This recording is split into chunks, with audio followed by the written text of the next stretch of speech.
Today, we got the marketing operators crew who's going to be talking about creative testing. And guess what? You all get to ask every question that's been burning in your desires to be able to ask. Guys, what's happening? What's up, Evan? This is an exciting one. I'm Yo. excited to see how this goes down. I'm excited to see how this will Excited to chat creative today. Everybody, we have these three amazing dudes with us. Like, this is absolutely incredible, and I want to be able to do them justice here. So, like, the first person that you can see is Cody. Cody's absolutely incredible. The Chief Marketing and Revenue Officer at Jones Road Beauty. I call him the man, the myth, the legend. He's at Jones Road, one of the fastest growing D2C brands and a leader in a highly competitive D2C beauty space. In addition, he's worked as a marketer, operator, advisor, investor, and consultant to some of the fastest growing D2C brands. Plus, he's just a great guy who we've known for a really long time. So let's welcome Cody to the stage. Thank everybody. you, Evan. Appreciate that, man. Cool, man. Cool. And then we got a couple Connors with us here today. And of course, we got to do Connor Mack, right? So Connor is the CMO at Ridge, and he's someone I've deeply respected from afar for a long time. Ridge is one of the heavy hitters in the DTC space, especially in men's accessories. And he runs all of their performance marketing stack, covering paid media, email marketing, CRO. And not to mention, he's a longtime friend of the Motion team here. So welcome to the stage. Thank you. I got you. And then finally, we have Connor Rowland. So Connor, my guy, we've known each other for 2.5, 3 years now, something like that. And he's somebody who I learn a ton from personally. He's the creative strategist behind HexClad's widely successful partnership with celebrity chef Gordon Ramsay. And he oversees a diverse team responsible for performance marketing and online distribution channels. So all three of these guys are the ones you need to know and who you're going to learn from. So essentially, this is where I pop out, they pop in, and absolutely crush it, y'all. So I'll see you during the Q&A, okay? All right. Cool. All right. Thank you, Evan. I'll kick us off here quickly, guys. I know we want to start with just talking about how we approach creative testing and creative strategy in each of our brands. So Cody, maybe give us a high-level overview of Jones Road, what you guys are selling, and how creative relates to that. For sure. Happy to. Excited for this. So we are a 9-figure direct-to-consumer beauty brand founded by Bobby Brown. And a large percentage of our spend is on Meta, a little bit of TV, a little bit of YouTube, but Meta is obviously the bulk of it and where most of our creative focus is going. We like to launch weekly. We actually launch twice a week. We'll get into the specifics of how we launch and how we test later, but it's a huge focus from the beginning. We've always done media buying in-house, and we've always done as much creative as we can in-house. We have, head of growth, full-time creative strategist, multiple editors, multiple designers as well that we work with, multiple agencies. And instead, there's just so much creative you need. And for us, creative diversity is really the name of the game where I'm really trying to have our team focus a lot on. And so, there's a lot of creative, but also vastly different types of creative is really the goal for us this year. Awesome. Connor, what about you guys? Yeah, I think, creative testing is one of these like hot button, this hot button phrase in DTC. And I think almost to the point where you can almost get removed from why you're even doing it. And Cody nailed it, like having very different types of creative. Like, how do you scale? Scaling through creative is one of the most effective ways for a DTC brand that's very reliant on paid media to scale, because you need to be acquiring more customers. You need to be doing more revenue. That's what growth is. The way you do that is by creating ads that speak to different people. The same ad that, converts someone that sees an ad from HexClad that's all about the technology is very different than someone that's going to convert from an ad that's about a parent and his hitting on how easy and quick it is to heat up and cook and clean. Like, that's how you unlock scale. And that's how we approach creative testing at HexClad as well. So we're really all about asset diversity and trying to unlock scale by hitting different people, by varying our ad creative. Same as Cody, we have a big team. We have a head of advertising, Cam Bush. We have a director of paid media creative, Joanna Wallace, 2 more creative strategists under her. We just hired our first full-time video editor. We have designers in-house. So still work a lot with agencies, but yeah, we have a lot of internal and external resources to support all of the different creative that we're launching every single week. Yeah, awesome. I'll like contextualize a little bit of that with my experience. So I've been at Ridge for 8 years, and what I'll say is when I started, advertising was easy, or it was much easier. That's like 2017. Yeah, 2016, 2017. We were like, I was doing the Photoshop editing myself. I have like some very nascent skills in editing. So I've got Premiere open, and you're able to create a lot of value. My point being, you're able to create a lot of value on the media buying side. This was back 6, 7, 8 years ago. I feel like a lot of that has been diminished. Like the value that a media buyer exclusively can create has been squeezed, and really all of that value creation has come from creative strategy. So I don't feel we did this well until probably 2021. It was right around the iOS 14 shift where targeting got significantly worse, kind of the efficacy of the platforms got worse, and we were forced to become way stronger creative strategists and get way stronger at creating content that would attract new users, target new people, and ultimately scale the business. So that's been our kind of experience thus far. What I'll also add for us right now is really just around like the operations of everything, but as it relates to motion, like creative analysis and creative management, we're expanding across geos. We've got 5 Shopify instances tackling a bunch of different continents and countries. We have 3 new categories and then a bunch of different channels between Shopify and Amazon. So we're like in this period of exponential complexity. So having tools that we can help aggregate and like standardize the way that we measure and make decisions has been super helpful. And one of the reasons Motion has been such a great partner for a really long time. As Evan mentioned, we've been fans of Motion and Reza for many years now. So I think that's a pretty good overview of the importance of creative strategy and analytics right now. Anything either of you two want to add from a more philosophical standpoint? It's hard. The creative production flywheel is probably the hardest thing to always keep running in a DTC brand. It's never ending. There's always more needed. So if it's something that you've struggled with as an operator, you're not alone. It's I think all 3 of us have struggled with it and learned a lot. And it's an ongoing huge commitment and level of effort to keep that creative flywheel going. Yeah, 100%. I was thinking about that over the weekend, actually, like that marketing and creative in particular, it can be such like a bottomless rabbit hole. There is infinite room for improvement when it comes to ad content, where like a lot of other things within e-com, I think can be a bit deterministic, where it's like things are working or they don't, or products launch or they don't. And then every day you can launch a new iteration that could potentially improve your ads, 5, 10, 15% or something. So totally agree with the sentiment that it can be tricky. But cool. So we're going to hit a couple points today. Connor, you're going to kick us off with some ad content you guys have been testing and the analysis behind it.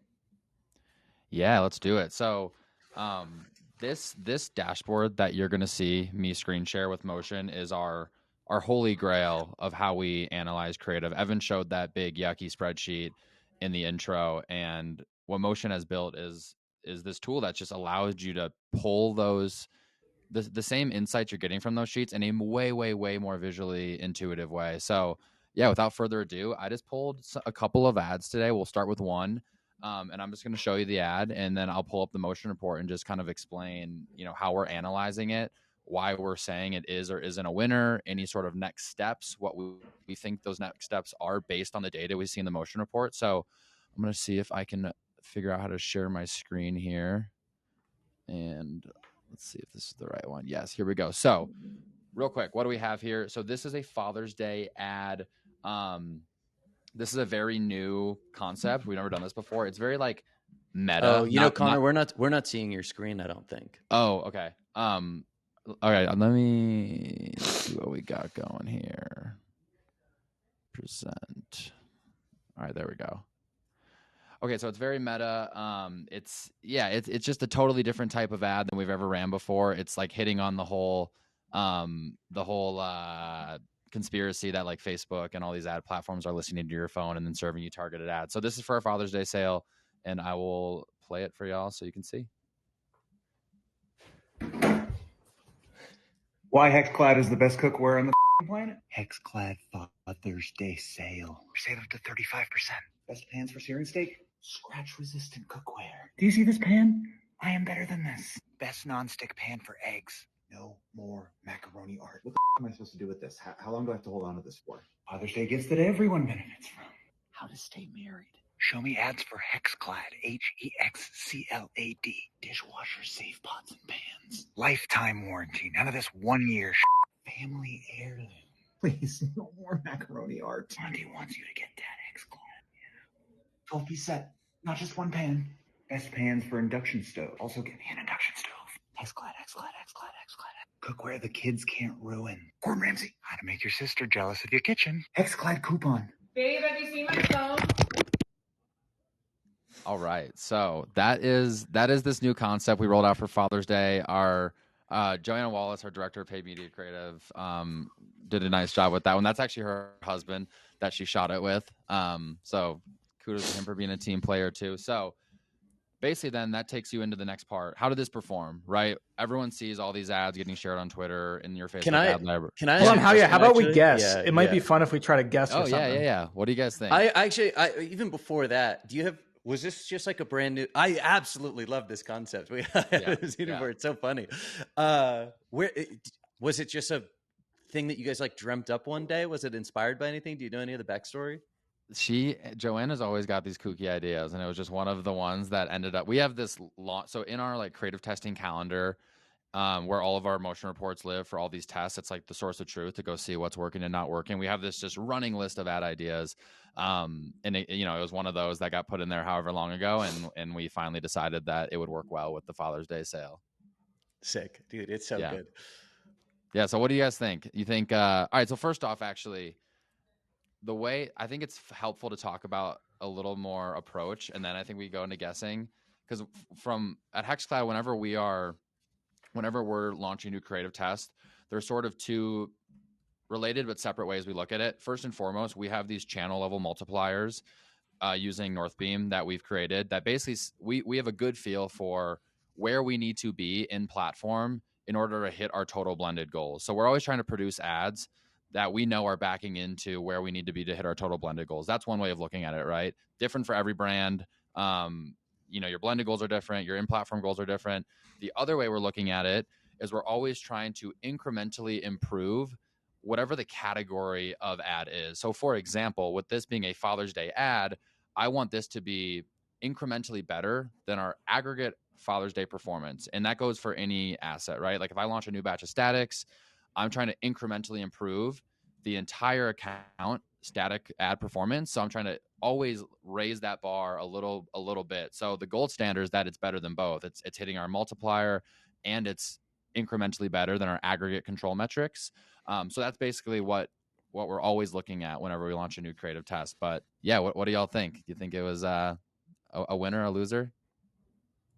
So we should do this on like a stoplight, like a red, yellow, green. I'm going to vote with green because I think it's a great ad. It's really creative. I also think if you're bringing it here and showing it, you're probably excited about it and it probably did well. So that's my vote. Okay. I'll say a couple things. One, I really love the use of sound in the ad. I'm going to say a couple things that I really liked about it. The use of sound's like really, really great. Super unique. I love the way it's like whispering, the way it's edited. Awesome. I think that there are instances where like optimizing for sound on is really valuable, but it is like a pro and con where I think that is a detriment to the ad in feed where a large percentage of people are listening without sound at all. So I'm not sure where I land on that one. And then I say the other thing that I wrote down here, it's a really unique way to tie in a bunch of value props. You guys got across a ton of information. Like even the like Gordon Ramsay was like really great. And I think that's like such a huge point right now. It's like what we've been seeing from a creative standpoint, we have a lot of similar feeling ads for a very long time. And frankly, they've always worked. What we're seeing outperform right now is ads that have like some sort of point of view or like unique stance. And I think you guys hit that. So that gets me excited. But with that being said, I don't think it outperforms your other stuff. I'm going to take I'll take the under on it. Are you going red or yellow, Connor? So like yellow is like maybe slightly below baseline and red's like, sure. Yeah, dude, I'll go red. And I mean that, and this is like, I mean it as a compliment. Like I absolutely love the content. It's really, really great. It would be one where I'd be so stoked on it and I'd be so disappointed it didn't perform. That's what I'm guessing. All right. Well, drum roll, please, because let's see if I have the right one up here. Yes. Can you guys see the report? Yep. Yeah, Connor, you nailed it. It was red, and a disappointing red at that. So here's what I mean though when I'm saying, like, when I was talking about those aggregate control metrics, this is what I'm saying. So during our Father's Day sale, we had a 0.68 one-day click ROAS across all Father's Day sale ads. This ad specifically, and this had, as you can see here, it had a handful of, it had 2 variants, and then it was placed in a number of spots, which is why I'm saying 8 ads. It did have a number of variants, but the aggregate performance of all the Ian ads were at a 0.32. Now we do variant reports as well to see like if any, were above that or below it, and see if any are worth scaling. But yeah, pretty far below that aggregate Father's Day sale performance. With that being said, certainly some glimmers of light here. I mean, the thumb stop ratio was almost 10% higher than our aggregate Father's Day performance. So something about that hook was really getting people to stop and engage. What my follow-ups for this ad are to basically, there's no product shots in this ad at all. And I think that's probably an easy win, is to like keep that intro hook, that first 5 seconds, and keep the overall concept in the voiceover, but then to like cut to some more B-roll. Like when Ian says Gordon, like cut to Gordon. When Ian talks about like, stainless steel pan, like show a steak flipping off the pan. I think that would build more intent and maybe be an opportunity to increase that return on ad spend. But this is a good example where, because some of the soft metrics look good, it's definitely not an asset that we're gonna just just throw away, right? There's some room to iterate on this and to see if we can make it perform better. But yeah, so far we missed the mark. Yeah, no. That's what I've seen with that style of ad. Again, I love that it's super creative. I think you guys have heard me talk about like the biggest missing piece in a lot of people's creative strategy is actually the being creative part. So like I love a bigger swing like that where it's funny. Like you had me laughing by the end of it. I always find it interesting to think about like how you would improve an ad after getting the data, because now I'm like, I have some different ideas. It did a lot. Like he hit on a lot of value props. He kind of did that like really quick, like edits and audio transitions. And he kind of went through a lot of different things, but it felt like it did bounce around. And I wonder if it was a little bit more focused on, like you said, value props probably earlier, right? Like obviously keep the hook and keep it, engaging, but value props a little earlier. But there were like a bunch of things. So I know it started with like the whole "is it listening" thing, but then he's talking about like no more like, giraffe, like drawings or whatever it is. Like that could be its own concept and a hook from there. I felt like it just did a lot. And sometimes when there's so much information, it's hard to get the clarity across of what the offer is, and they say usually, clear over cute. And I feel like this might have indexed over on like the cute side. So I would just take that aspect of really engaging, not feeling like an ad, entertaining, but see if you could just kind of simplify it down, get some product value props, get the offer a little earlier, and then see if you can do like a little bit less with it. Yeah, totally. And yeah, it is kind of disjointed. I think that was initially by design, but I agree. I think we need to make it a little more addy within this overall concept that does not feel like an ad. Like even the problem, like at one point he did bring up a pan and it showed like the scratching, like that should be way earlier in the ad before we even go into like why he wants the HexClad. So I'm totally with you. I also want to touch on like, this is the holy grail of motion for us right here. What you're looking at, like the tests that we're running, compared to its control metrics, and we can do that. And you're going to see this with what Cody's going to share, but you can do this like at varying levels of granularity, right? Like we can say, all right, how does this one specific ad concept compare to all Father's Day ads? But you can also get a little more macro and say, well, how are just all statics doing to all videos, or all UGC compared to all, hi-fi videos? Like this is the view we look at for everything. This is what we export and put in our creative testing analysis document and share with our team. Like this is it right here. And this is what makes us able to just make confident, not that they're all the right decisions, but we're at least confident in the decisions we're making because of the data and how it's visualized. I have an idea. I think just based on this and seeing this, I might have one of our agencies or our team run like a no more scarves ad for like holiday, like have the hook be like how someone's just so sick of getting scarves or something like that. Scarf, whatever it is, we think they'll get socks, maybe something like that. I love that part of it. You know, the other thing that I would highlight about this, I think it's so hard. Anything, it's really hard baselining against like promotional ads like Father's Day. Like just so often what's going to win is like the static ad with the sticky note or like with a really strong like 42% off call out. I know it's what you guys ran for Father's Day or something like that. Where like I'd be super interested in testing something like that from like an evergreen standpoint. Like, are you introducing people to the brand, less promo, more education based? And then to your point, adding in more B-roll so you can actually show like how good looking the pans are or how Gordon's involved. We had a similar thing recently. We ran this, it was on the street content. I don't have it pulled up, so I won't share, but on the street content, this guy's going around like asking to see people's wallets, and if they were bulky wallets, he's like, he throws it on the ground, he stomps on it, and he throws it over his shoulder. And like all the soft metrics were awesome. Great thumb stop, like great hold rate, really strong click-through rate. And one of the reasons the click-through rate was so strong is we never showed the product. It was like, oh yeah, people are clearly like interested. We're driving like a high percentage of new visits. We're earning people's attention and they're clicking through just because they want to see the product. So if you can strike that balance between like entertaining, educational so that when someone comes through, they're actually qualified, I think could be really cool and like have nothing to do with it being a gift necessarily or even on sale. So do you think it's worth iterating in that instance? Like for us, just selfish question here. Like we've had some that we worked with for an age. We worked with an agency for that were kind of like that, like very entertaining, great ADA, like 60% thumb stop, great watch time, just like no conversion intent there. We probably showed the product way too late. Is that something then you would then take, especially if it's an evergreen ad, and be like, hey, how can we get the product earlier or things like that? Have you seen success with trying? Yeah, 100%. Yeah, so like this on the street content, we've actually, I mean, to be honest, we learned this lesson twice. It's like pretty old content. When we first tested it, we saw the exact same behavior. What we did was at just like, it's like the 6-second mark, 7-second mark. Like we just cut to like way stronger product B-roll and way more educational content. You have people's interest. They understand the premise. You can start educating them about the product and really selling them on like the value props and the features and benefits. That's how we've approached it. I've also seen it not work in that case. I've been chasing this really cool ad where this guy shoots Ridge wallets on a Cybertruck that has amazing ADA metric. People won't convert. I'm forcing the team. Like we're like going through so many variants. It's my white whale. And I can't figure out how to get it done. So it's not it doesn't always work, but I'd totally try it. But did the man on the street one, were you able to iterate that into a winner? Yeah.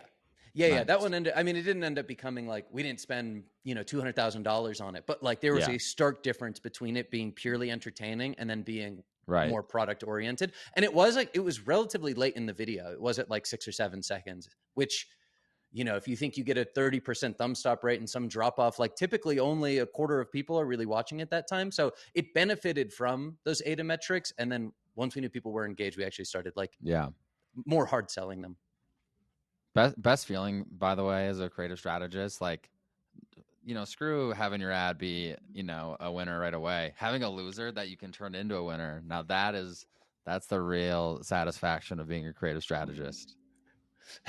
Yeah, 100%. All right, cool. Any closing comments on what were you guys calling that ad, Connor? I forget what it was labeled as in Facebook, but it's like we're calling that the Ian algorithm lo-fi.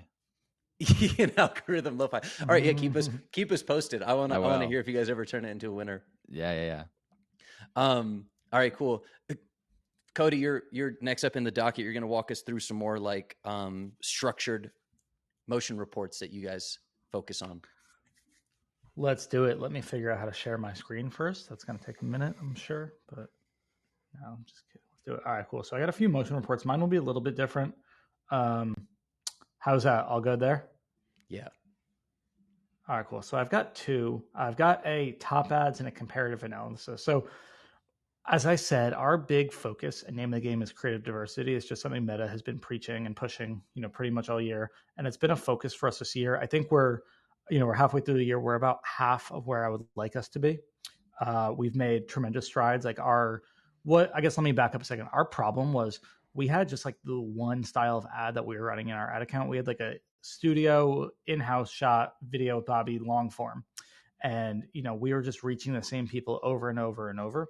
And so what we're trying to do now is to have, I think I always thought about things in terms of like, what's your winner? Like, I think a lot of times media buyers, maybe this is like a relic of past media buying days. It's like, what is my winner? Am I beating it? Is this better? And I'm really trying to think about it more of how do we get multiple things working? Like the sum of the parts is actually greater than the whole. And I think that's very true with this kind of AI machine learning system where the creative is doing the targeting. So you can reach as many people as possible, reach different ages, just reach people interested in different things. So creative diversity is it's about different concepts. It's really different products and different funnels as well. Like I think it extends to landing pages and funnels as well. Different stages in the funnel, different messages, different value props, different formats, different lengths of video. Like all of those factors are things that I think we should be thinking about when it comes to creative diversity. And so that's really been the name of the game for us. And I'm looking, we're testing stuff, and I think you just want to find this balance, and at least we wanted to, between like, what are we testing and what should we continue to do and double down on versus like, hey, maybe what are we testing and it's not quite working yet? Because I know, and I've spoken to a lot of teams, as much as Meta and reps are pushing creative diversity, there are a lot of people that haven't had success with it. It seems like the ad account is just gobbling up and putting the spend on the things that has performed well in the past, and there maybe are some media buying things there. So one thing I'm trying to do, and again, I'm less in day to day in the weeds of creative strategy and development anymore, but I'm trying to just kind of orient the team in the right position and think like, hey, are we spending our time and our resources accordingly on the thing that's going to give us those incremental returns? And so I always try to find things that is working, that could be, that we're not putting that much effort in, and it could be working better. And so one of the things I have here is influencer ads. So for us, an influencer ad, like, I guess there are different concepts. Like we have just, we have videos, we have like in-house, founder videos with Bobby. We've got statics. We've got a few agencies we work with. I'll call them UGC, but they're like creators and actors. They're not like influencers. And then you've got influencers, and these could be micros, but like these are people that our influencer team is actually working with. They'll source for us. We're usually whitelisting this stuff for going partnership. And as you guys will see here, like we've had some good success with this. So this is last 30 days, just comparing control ads, which means all non-influencer ads compared to our influencer. And you can see it's a small percent of spend, right? It's less than 10% of spend. But if you look at the performance, it's like pretty good. And I think there are some, again, I'm thinking about it in terms of minimum viable product. There are some things that we could improve if we put a little bit more effort and work into it. So I actually see this as a huge success because we haven't put that much time, that much money, that much resources into this, and we're actually starting to see success with it. So I'm actually really, really pumped about that. And the other thing is what we find, if you look at like Thumbstop, these are comparing to all other videos. And granted, I think as you scale and spend more, things go down, but like great ADA metrics on this. And a lot of these I wouldn't have thought, because they don't really look like ads. And I have some I can share as well, but like very high Thumbstop, very long hold rate, cheap cost of traffic. It's obviously just not converting the same. And I have a few hypotheses that I can share as to why, but clearly there's something working here. And I think like Connor's ad that, we were just talking about, like the goal is performance, the goal is direct response, but there clearly is some value. And I think different people have different takes on this, but there's some value that you can ascribe to strong engagement, and engagement meaning strong ADA metrics. And then it's just like the holy grail is if you can then get that converting better, right? Then there's a lot of, benefit there. Obviously percent of new visits is actually higher. So I can share some of the ads, but this is something I see and I'm like, hey, we're barely doing this. We're barely focusing on it. I want this to be, 20% of spend by the end of the year or something like that. And it's really trying to unlock how do we get this converting better? And so I have a few theories. Number one is what we've learned. It's just a little bit of a crapshoot. We talked to a bunch of other teams that, do a good job with this style of ad.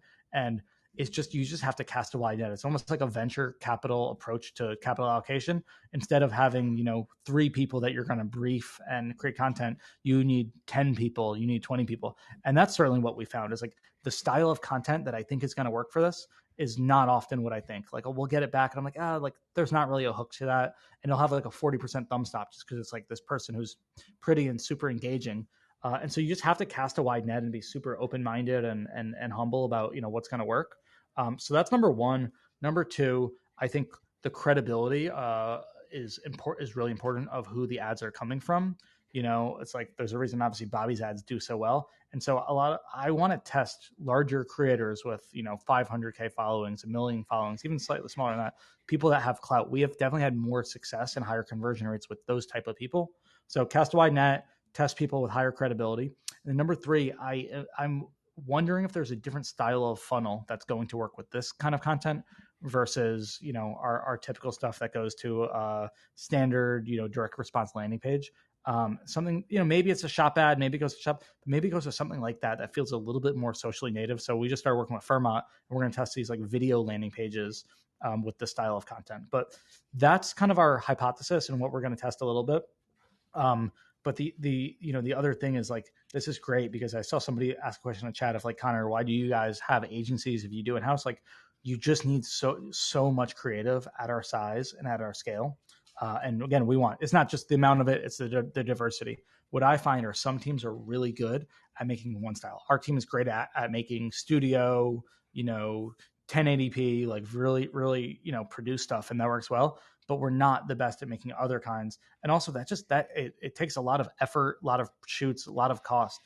And this influencer stuff, we have to have somebody who briefs them, but the briefs are pretty easy. Like, they source them, they, do the contracts, but it's so much easier, in my opinion, of just having the influencers do this or having the agencies do it. So it just gives you another thing that can possibly work without as much effort from your team. And so I'm all for it, but that's kind of how we're going to test into this. But this is just one way that we like to use motion and use these reports to really help, it's like speed versus direction. And my role in the process is really now less on the speed side. It's more on the direction and making sure that we're, equipping our team with the proper resources and focusing on the right thing. So I'll shut up now, but that's kind of, what I'm thinking about how we're using motion right now. So would love to hear your guys' feedback and any questions you have.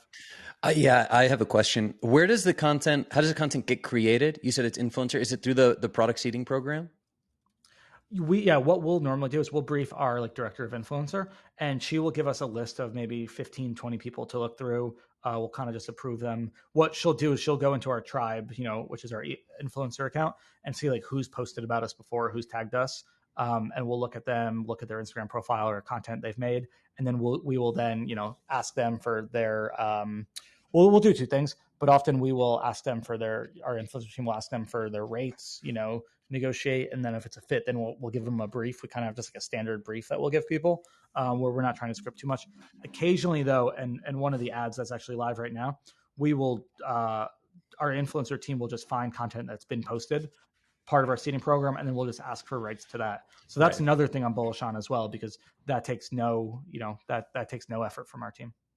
And then how do you tag within motion? Like, what is the mechanic for grouping the influencer ads together? So as part of our naming conventions, which as everybody knows are the heart and soul of our direct to consumer brand, I had to throw that in there for this one.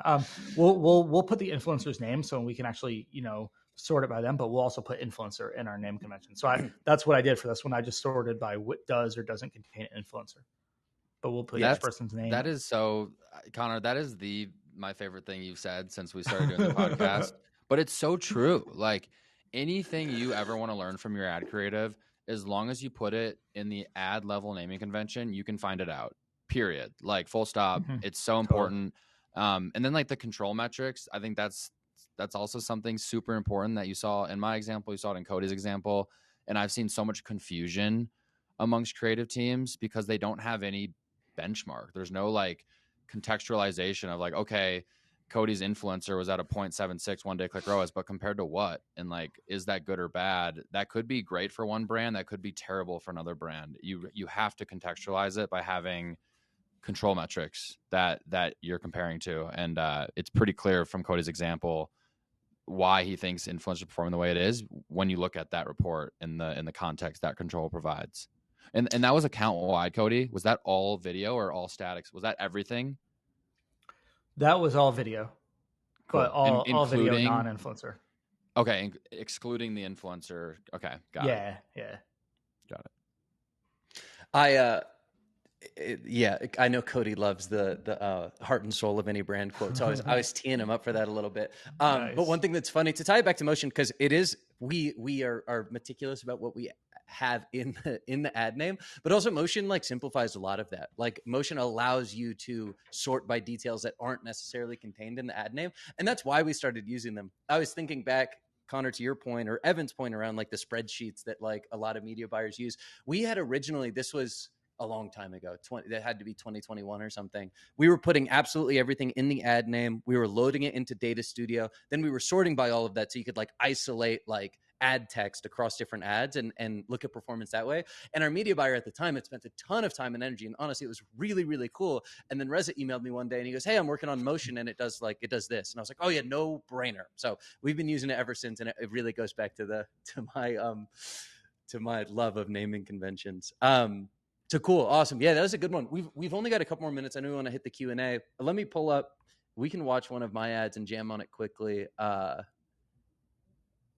I'll let you guys decide whether you thought this worked or not. Here we go.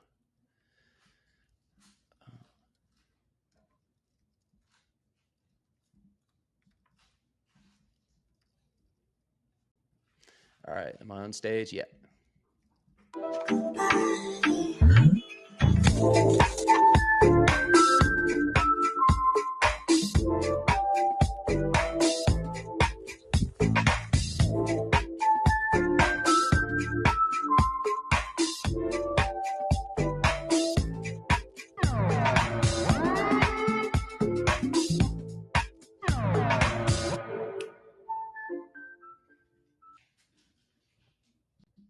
All right. Green, yellow, red. I'm going to say yellow. I'm going to say it was either right below or right at or right above.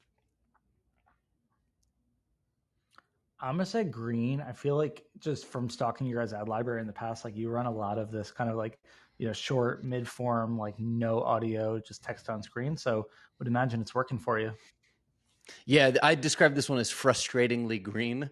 This is the best performer from Father's Day 23 and 24. In 23, we were putting like almost $60,000 a day just behind that ad. Performed really, really, really well. I think it's just like, it is the most like on the nose format. Like it's got a strong thumbs up rate. This is a gifting period. It's largely targeting women. We have like the 4 points. It's super clear, concise, and just performs really well. So, I love the truck clip.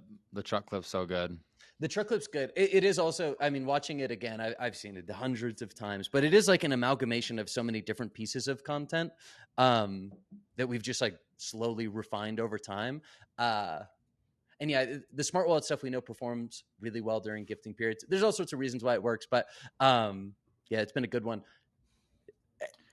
I think we can keep this one super short and tight. It's really simple. Yeah. No, but I'm thinking about the Connor's ad from like are they listening to me? It's like sometimes when your offer is really good, you don't really have to get that creative with it, and I wonder if this one performs because it's so clear up front what you're getting, some value props, what the offer is. Like I'm almost curious if Connor should test that original one, like a non-promo period, and just how that concept would do. Yeah. When the offer is not going to be the leading thing. Yeah, totally. I really liked what you said earlier about clear over cute. This one over indexes on clear. There's very few cute things about it. It is like a utilitarian approach to ad content. That's why I say it's frustratingly green. But yeah, no, but I think when you have a great offer, like you don't have to go crazy with it. Totally. Especially like if you think in a gifting period, I think we're appealing to a demo that might not be familiar with us. So it's like we always see video perform better when we're targeting women, which we only do during gifting periods because there's like more product education to do. Whereas we can just hit guys with the 40% off and they've the frequency on some of these people could be a dozen over the previous 60 days or something. So it just depends on qualification, the way people consume content. Again, that is optimizing for audio off as well. Like vast majority of that spend is going into feed. So yeah, anyway, it works really well. We are to all of the points that we've made earlier around creative diversity, trying to get into more audio first content, optimizing for reels and stories. Those are like more or less the same thing. And then again, like having a stronger POV for non-promo periods where we don't have a up to 40% off offer. And we really need to be like, do a better job of earning attention because the intent might not be as high. So that's how we're approaching it internally. But I know we want to save some time for the Q&A. So Evan, you want to jump back on and run us through it? So good, guys. So good, guys. I love that. I love the quick thinking on the red, yellow, green. It got the chat like really excited to be able to participate and pull out some of those insights. So really great. Nice. Super great. Awesome. Well, everybody, the Q&A or the question and answer section has really started piling up. So if you do have questions, throw it into that tab. And if you see one that you like, please, please, please continue to upvote. So one of the first questions that I see coming in is from Kristen. So shout out to Kristen. And Kristen asks, how does your approach to creative testing change or evolve when performance is down, if at all? So I think there is a component here that also talks about like campaign structures. I've seen a couple of different questions that also brings up like, how are you even testing campaign? Connor Mack, I'm wondering if I can throw this first one to you, if you're cool with that. Yeah, totally. How does creative testing change when performance is not good versus good? I think that's a great question. There's really a lot that goes into it, I would say. The way that we're looking at it currently is like, obviously, if performance is far from where we need it to be, we need to be taking larger swings. And that's really what I'm getting at when I say we can spend $50,000 a day on the ad that I showed during a Father's Day period. And like, that's obviously working. And creative strategy in that period might just be like smaller iterations. We might be focusing more on media buying and just like, how do we continue to get juice out of this ad content? But then when we say, hey, we're pretty far from goal, what are the next steps here? It really comes down to like larger net new swings. What we talk about internally is creative exploration versus exploitation. Exploitation being smaller, more iterative adjustments, ideally because you're already relatively close to or at goal. Whereas if we're far from our goal, then we need to be doing larger exploration. How are we getting different types of content, stronger POVs, appealing to new demos, hitting new platforms or new placements within existing platforms? So it just becomes way more explorative. That's the period we're at now, which is just a lot more. I mean, it's a lot harder. It's a lot more spray or pray. But the idea being, let's identify like some concepts or format types that we're seeing work, and then kind of going into more iterative or exploitative step from there. So your testing budget might go up, right? Like, all right, if things are going well, it's like, all right, we're putting 20 to 30% of our budget into testing, but now we're below goal. It's like, all right, well, we got to take some bigger swings. We need to probably spend more on more new tests to take those swings. So I think like tactically your mix of testing might come up to 40-50% or higher in order to find those swings, and then you scale into the winners that you find from that enhanced creative testing period. Yeah, totally. What I also say here is like, because you end up on this really slippery slope, right? Like performance already isn't that good. You need to spend more on testing. You need to spend more time like creating net new assets. So I always say it almost becomes like you need to take an editorial approach to what you end up testing. At some point you hit a bottleneck and you need to make a decision as to what do we want to prioritize in testing. So you just identify like, what do you think the more higher leverage tests are? And that's where like, that's where I'm like, yeah, guys, we don't need to be testing between like 1-day click or 7-day click, conversion optimization. Like we need to be taking much larger swings that are higher leverage. Yeah. So agreed with all that. And just one quick thing, but before we move on, also our control metrics change. Like if we're looking for a certain KPI, like a 1-day click ROAS in Northbeam, to scale it, in January, a great time of year, we might need to see a 0.9 or a 1. But in June or July, where it's lower, we might be scaling at a 0.7. So it's all about how is that new creative comparing to what's left in your ad account, and are you beating that for that time of year? I love that is so important. That is like, sorry, that's what I was gonna say. Like, we're a very seasonal business. I think everyone here is a seasonal business to an extent. Like, we have very, very different MER and AMER goals from really August through October than we do in November and December. So what winning looks like in the ad account is very, very different. And you have to like make sure that your blended goals back all the way into your expectations in the ad account, or else you're going to be like, we're not finding any winners. In reality, you might be. You just don't have your like comparison point set the right way. I think the common theme is just like leaning in when things get rough. So instead of pulling back and saying like, oh no, like nothing's working, let's get out of here, it's like really being able to continue to explore like you guys are talking about. So that makes a ton of sense. Next question I'm going to pull up from here is from Gage. So G Money. So Gage asked, it's a question for Connor R, but I think like everybody, it's a good question because we're thinking about like populating the creative or getting a lot more creative into your funnel there. So what was the turnaround time for conceptualizing, recording, editing, and how long did you let it run on that Father's Day ad? But it's just a general idea of like, how long should you expect to be able to get creative? And then how long do you wait to get those results back for you? Yeah. So Connor, I'm gonna throw it to you first because it's directed to you, but then want everyone's thoughts for sure. Yeah, this one, I'm not gonna be able to give like 100% accurate answer because I'm not the one that was actually like briefing, producing. That was our creative strategist, Joanna. But it all depends on like if like this one is a lo-fi iPhone shot ad. It requires a lot less time than like any sort of thing. Like you go look at our ad library, we have all these like hi-fi nice videos now. Like that took a lot longer because we had to brief it. We had to schedule a shoot with our head of content. They had to shoot it. We had to get it back from post-production, all the color correction, all that. So that like a knife ad like that, like one of those hi-fi knife ads, that might take 6 to 8 weeks to get. Now, once we have all that raw content, we can start churning out ads much quicker. An ad like this, where it's just like, Joanna shot it with her husband one day on like a Friday morning. Like I'm pretty sure she concepted this one and turned it around in like 3 weeks. So this one didn't take as long. In terms of how long did it run, we spent like $8,500 on it. We didn't force spend into it either. We kind of like, we built out these sale campaigns and we organize our creative by ad set. And then we let Facebook decide what it thinks is going to perform best. So this one, we just let it run for the duration of the Father's Day sale, which is like a 2-week sale. And it ended up spending about $8,500. So that's what all that data you saw in motion was based on, was $8,500 worth of ad spend.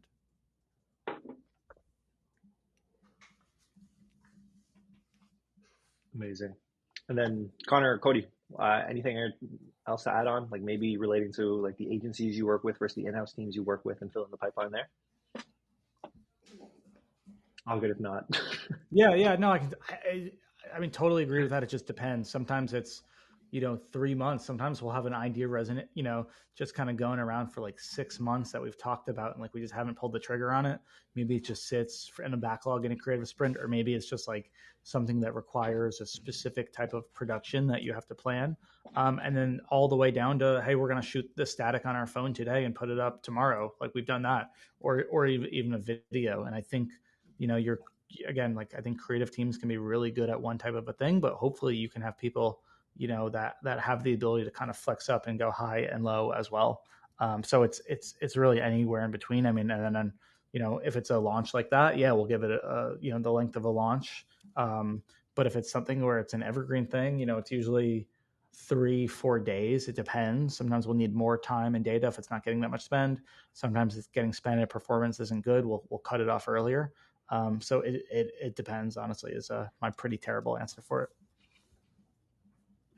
I'll just say quickly, Cody mentioned like external partners, agencies, internal teams, et cetera, and it just being so dependent on what you need. Back to my current goal of better creative exploration, we just want to get more iron in the fire, right? Like we can put ourselves internally in the mindset of creating net new ideas, but also, I mean, most of the team's been here 2 or 3 years.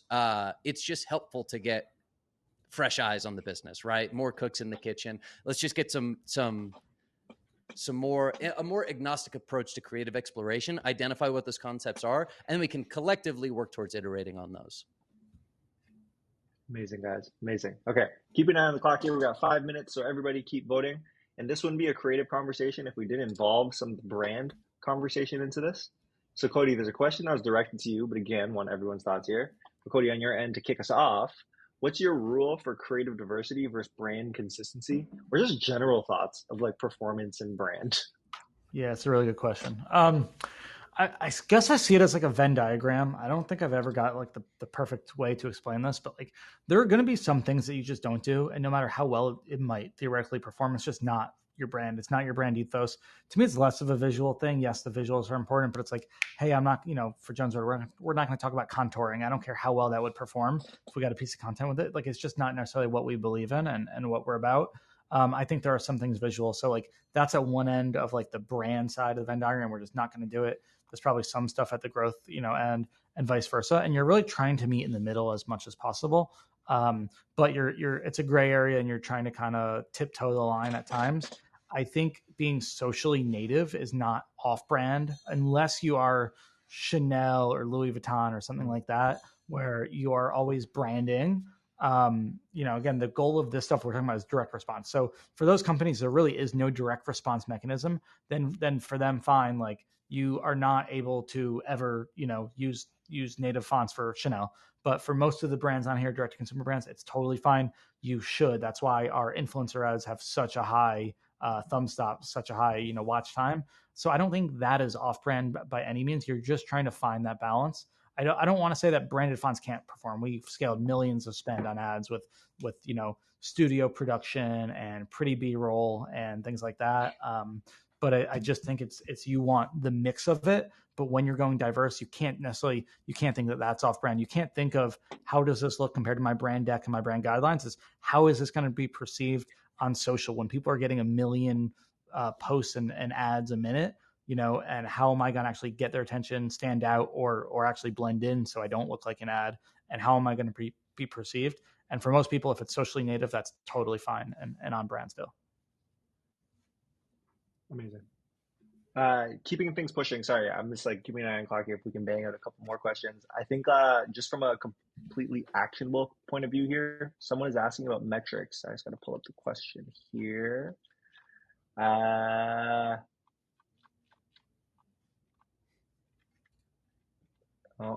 might have lost it now. Here it is. So George asked the questions. What metrics do you find most valuable in measuring the effectiveness of a marketing campaign? Now, everyone said some really impactful ones, but just like creating that summary list for everybody. Connor, Mac, maybe you can kick us off. That was, what metrics do we look for to like quantify whether a campaign was successful or not? Yeah, totally. I mean, for us, it is, for us, it's really about volume. It's really about volume and something like a more top line efficiency metric, like an AMER or something like that. Like, are we hitting our goal? We also look by category, right? So when we look at Father's Day, we understand whether we were above or below target across our wallet business, our travel business, our ring business. Then we look at AMER. And I say AMER because it would be easy to say like one day click, but we have such a wide channel mix and our channel allocation can change year over year, that our like blended one day click could be significantly different because we're investing a lot more in YouTube pre-roll and mid-roll ads, something like that. So there's at the end of the day, your business is built on volume and efficiency and margin, and therefore like contribution dollars. That's what ultimately matters. That's what I care about on a day-to-day basis. And then you can drill down further and further. Like I said, you can do it by category, then you do it by channel, then you do it one day click ROAS by channel. You go all the way down to within Facebook, did we perform, this is what we looked at for Father's Day, did we underperform for men or for women? And this year we outperformed for women and we slightly underperformed for men. So all of those things help us quantify like whether this ended up performing in the way that we thought it did. So that's not a great answer, but it's ultimately how we look at our business. And then Connor, Cody, anything on your end to add? I guess for like just from looking at ads alone, because looking at the whole business and like all the campaigns you have across different channels it becomes very convoluted very, very quickly because you have to have different models for evaluating different activations. But just in terms of like, hey, we just launched a new batch of creative, what are the metrics we're really looking at? CPM, like how costly is it to serve it to people? Not that you always have a ton of control, but it is interesting to track. CPM, thumb stop, are you getting people to stop and watch the ad? Hold rate, are you actually getting people to stick around to at least 15 seconds? Outbound click-through rate, are you getting people to click through the site? And then like ROAS, CAC, and like conversion rate, are you actually getting people to convert? And then usually based on that mix of metrics, you can make pretty good decisions on what to do next about an ad, whether that's scale it, kill it, iterate on it, whatever that follow-up is. And like that conversation we started to have about like that Father's Day like algorithm Ian ad, that's like basically the conversations that all those metrics stimulate within a creative team. Amazing. Cody, the guys cover it, or any final thoughts from your end? Yeah, I got nothing to add. These guys know it better than anyone. So no, perfectly well said there. I love it. So everyone in the audience, hey, if you're not already tapped in, please, you got to check out these guys individually and on the pod. So you got to do what you got to do and subscribe. Guys, any final words to leave with our audience here today? tune into Marketing Operators. We talk about this stuff a lot. Episode 3 is one of my favorite ones. It was very similar to this like webinar here, all about performance creative testing, go in deep about motion, but we do this often. So hopefully you guys tune in. Amazing. Thank you to Motion. Questions... There are not a lot of companies that are doing these type of things and not just pitching their product, but actually hosting and gathering people for these like educational opportunities. So I love it, moving the industry forward. So Evan, thanks to you and the whole team. Most definitely. Guys, I'm going to send you the rest of the questions we didn't get a chance to answer. If you do get a chance, that's incredible. If not, no worries about it.